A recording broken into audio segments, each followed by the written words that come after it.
Radio WN. Donc nous sommes à Strasbourg aux journées écologistes nationales en ce 23 août 2025. Des invités nous arrivent d'Allemagne et on découvre une fondation politique un peu verte, la fondation Heinrich Böll. Est-ce que vous pouvez vous présenter qui êtes-vous ? Oui. Bon, la Fondation Heinrich Böll est une des fondations politiques de l'Allemagne. Il y en a plusieurs.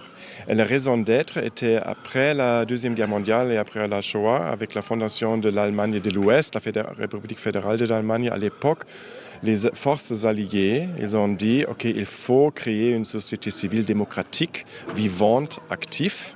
Et il y avait un exemple des sociodémocrates, la fondation Friedrich Ebert, qui existait entre les deux guerres dans la République Weimar pour éduquer les familles des ouvriers, pour la lutte de classe et pour la démocratie aussi.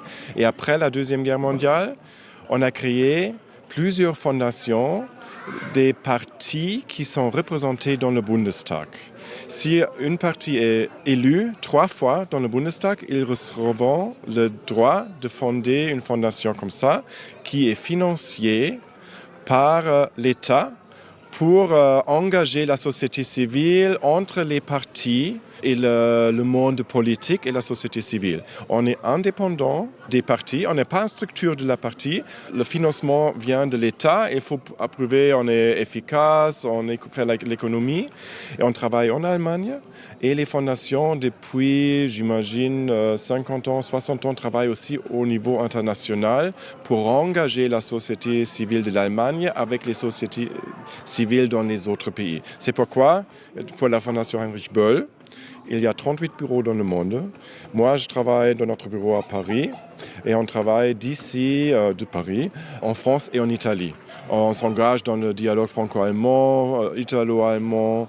On fait des projets avec des associations sur l'environnement, les droits civiques, égalité, la liberté des presses et la défense de la démocratie et la défense de l'écologie et du climat. L'AfD, l'Alternative für Deutschland, l'équivalent du Rassemblement national en Allemagne, a aussi sa fondation ? Oui. Ils ont aussi, il y a une, c'est vrai, c'est un sujet. Non, il y a une fondation des conservateurs, c'est la fondation Konrad Adenauer. Il y a la fondation Friedrich Ebert pour les sociodémocrates, la fondation Friedrich Naumann pour les libéraux et la fondation Rosa Luxemburg pour la gauche. Et l'AfD, après la deuxième élection dans le Bundestag, ils ont créé la fondation Desiderius Erasmus. Jusqu'ici, ils n'ont pas reçu de l'argent public parce que leur travail ou le travail du parti est contre la démocratie, contre notre loi de base.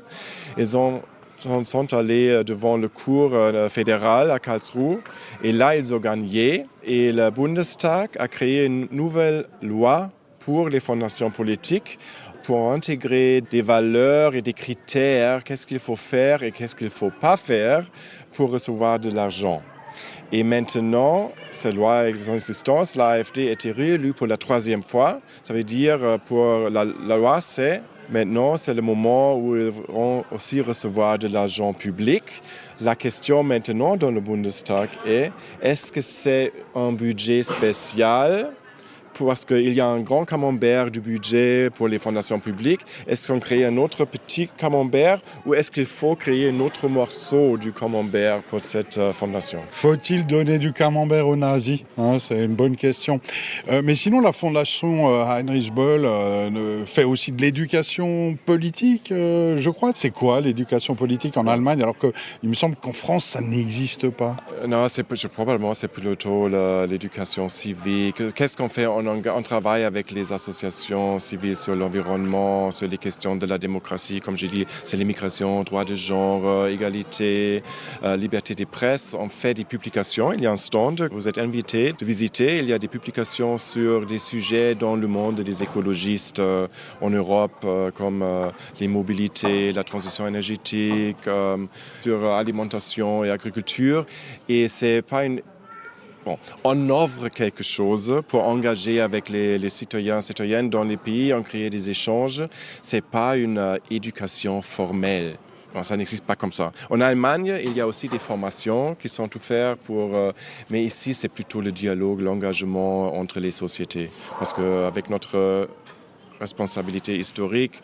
Ce n'est pas à nous à dire aux autres en France ou d'autres pays quoi faire. C'est plutôt aussi apprendre, d'échanger et bouger ensemble. Pourtant, on a l'impression que les Allemands, alors je suis sans doute plein de préjugés et de stéréotypes, mais que les Allemands sont beaucoup plus militants, engagés politiquement. Hein, je me rappelle les essais nucléaires que Jacques Chirac a relancés à Mururoa il y a quelque temps.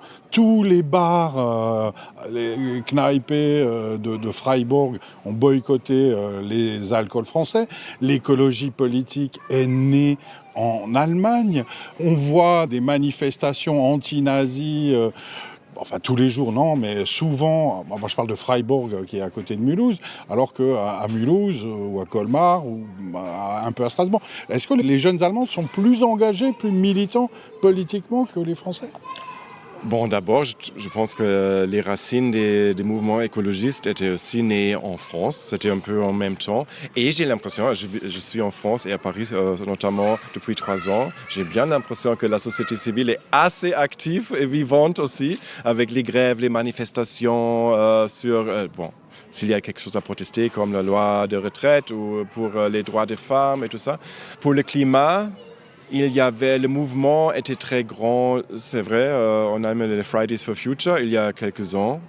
Et maintenant, la lutte contre l'extrême droite, c'est à cause de notre histoire, la menace du fascisme qu'on a déjà vue en Allemagne. Et c'est pourquoi les jeunes qui ont peur, et vraiment pas juste les jeunes, ils vont dans les rues pour vraiment défendre ce qu'on a réussi, de créer une Allemagne démocratique, ouverte, libérale. Et on veut le garder. Mais il y a aussi des manifestations en France. Je suis très impressionné parfois. Surtout, c'est une chose que j'ai marquée. J'ai l'impression que le mouvement des femmes est beaucoup plus divers en France qu'en Allemagne. En Allemagne, c'est vraiment plutôt la gauche. Si je vois des manifestations à Paris pour le 8 mars, la journée des femmes, ou les manifestations contre la violence contre les femmes en novembre, c'est vraiment beaucoup plus divers politiquement, et aussi de la société, mais la France est plus divers avec l'histoire de l'immigration et tout ça que l'Allemagne. C'est très impressionnant. Il y a quelque chose à apprendre aussi. Pour terminer, la fondation Heinrich Böll, j'imagine, distribue de l'argent. Vers quel projet est-ce que des médias, des associations en France ou des projets franco-allemands peuvent être soutenus ? Comment ça se passe si on a un projet qui semble correspondre aux valeurs de la fondation et on peut le présenter ou comment on fait ? Oui, on peut le présenter. Il y a des stratégies. On travaille sur 3 axes. C'est plutôt l'environnement, climat, la transition écologique et sociale. Après, la démocratie, du migration, droits des femmes, liberté de presse contre l'extrême droite et les questions de l'Europe et de la sécurité, la guerre en Ukraine, nous en occupons aussi.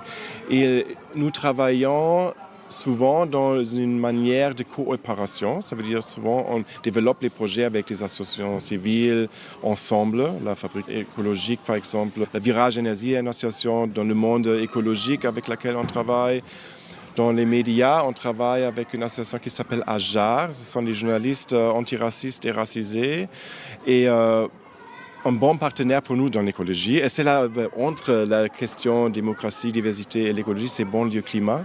C'est une association dans les quartiers populaires, maintenant partout en France, mais elles ont été créées à Strasbourg et Paris. Et souvent, on fait des échanges avec les partenaires en Allemagne, où on organise une conférence, on lance une étude. Il y a des bourses pour des jeunes militantes pour peut-être attendre, participer dans une conférence ou pour créer des liens avec d'autres jeunes dans d'autres pays. Ce qu'on fait, ça veut dire nous ne lançons pas des offres, des appels, mais on est en contact et on voit, OK, là, il y a une stratégie, une idée en commun. Et on voit comment on peut travailler ensemble. Une dernière question pénible, mais si on croit en la démocratie et que les citoyens, les citoyennes veulent devenir nazis et votent fascistes, je veux dire, c'est ça la démocratie. Si les Français veulent le retour de Pétain, si les Allemands ont envie d'être nazis à nouveau, si les Brésiliens veulent Bolsonaro, si les États-Unis votent Trump, je veux dire, c'est la démocratie, non ? Mais oui, s'ils votent, on va voir s'ils ont la majorité. Mais c'est comme avec la liberté. La liberté d'une personne arrête si ça a un négatif impact sur une autre personne. C'est-à-dire, pour garder les égalités, il faut aussi débattre des valeurs politiques et les programmes. Ça, c'est aussi la démocratie. S'ils gagnent, c'est grave. Oui, mais ils ont le droit de se présenter aux élections. Ils ont le droit d'être votés.